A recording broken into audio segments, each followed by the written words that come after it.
Pour pouvoir utiliser au mieux le premier principe, nous allons introduire le travail des forces de pression qui seront utiles pour exprimer numériquement la valeur du travail pendant les transformations.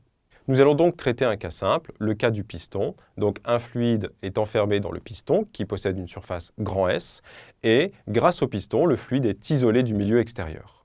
Nous allons exercer une force F extérieure sur le fluide grâce au piston. Dans ce cas, la force de pression s'écrit P extérieur fois S. Vous connaissez cette relation, F égale P fois S. Lorsque l'on exerce cette force extérieure sur le fluide grâce au piston se déplace d'une distance élémentaire dx. Grâce à ça, nous allons pouvoir maintenant calculer le travail élémentaire des forces de pression exercées sur ce fluide. Le travail élémentaire des forces de pression s'écrit delta W et il est égal à un produit scalaire, vecteur F extérieur scalaire vecteur dx. Ici, on remarque que F extérieur et dx sont dirigés dans le même sens et sont collinéaires, donc delta W est égal à F extérieur fois dx.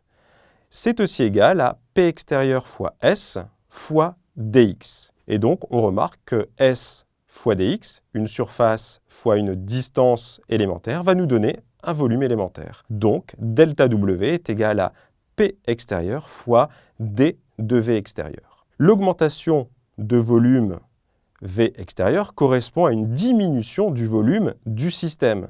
C'est-à-dire que D de V extérieur est égal à moins dV, où V est le volume du système. Le travail élémentaire des forces de pression s'écrit donc delta W égale moins P extérieur fois dV. Remarquons que si delta V est négatif, c'est que V augmente, c'est-à-dire que le gaz subit une détente. Sinon, c'est que V diminue, et dans ce cas, le gaz subit une compression. On peut encore améliorer la formule, car si l'on prend le cas d'une transformation réversible, à chaque instant, la pression du système s'équilibre avec la pression extérieure, c'est-à-dire qu'on peut remplacer P extérieur par P, la pression du système. On obtient alors la formule delta W égale moins P fois dV. C'est cette formule le plus souvent que vous utiliserez pour calculer le travail fourni par un gaz. Imaginons donc une transformation entre un état E1 et un état E2 et on va essayer de calculer le travail fourni pendant cette transformation.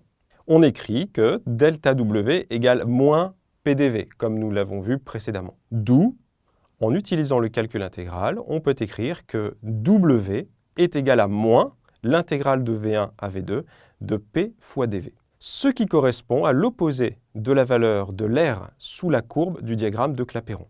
Effectivement, dans le diagramme de Clapeyron, les isothermes sont représentés par des courbes, comme suit. Par exemple, ici, on voit l'isotherme en bleu et on a repéré sur l'axe des abscisses V1 et V2.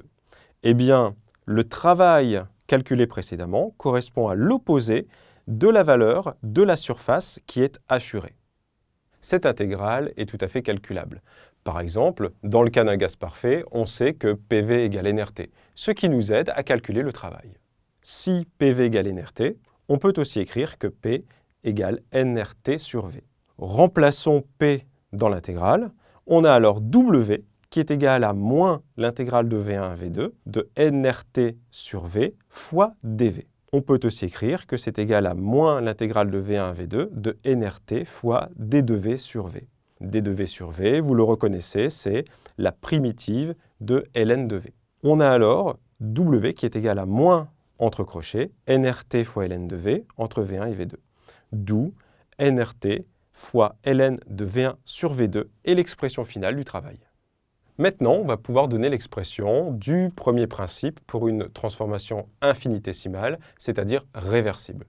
Prenons le cas d'une telle transformation où on échange une quantité de travail delta W et une quantité de chaleur delta Q.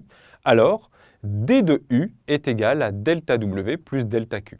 En remplaçant maintenant par l'expression de delta V, on peut aussi écrire que du égale delta Q moins P fois dV.